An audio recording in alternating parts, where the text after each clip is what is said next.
Patay po ang isang senior citizen na magsasaka sa Mauban, Quezon matapos po siyang paslangin ang kanyang kainuman. Base nga sa investigasyon, nagiinuman noong Sabado ang biktima at ang suspect. Nagkaroon sila ng pagtatalo na nauwi po sa suntukan.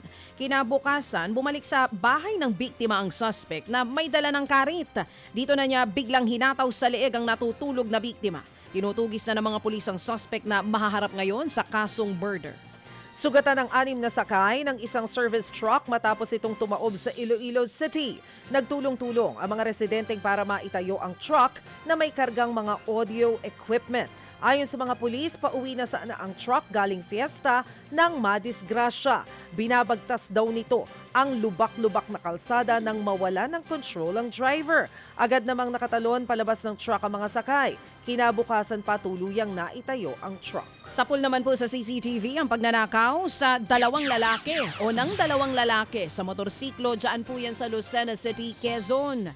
Sa video, kitang sakay ng tricycle ang dalawang lalaki. Tumigil po sila sa tabi ng kalsada at pinuntirya ang nakaparadang motorsiklo.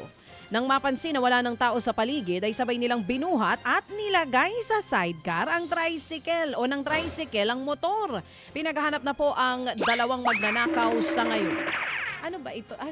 Hindi ito Quezon City, Lucena, Quezon. Ito mga kapatid nakalagay kasi doon Quezon City sa taas. Oo, sa Lucena, Quezon po para sa mga nanonood sa atin ng video. Ayun na nga. Ayun. Oo. Grabe mga diskarte nito Motor sa motor talaga naman.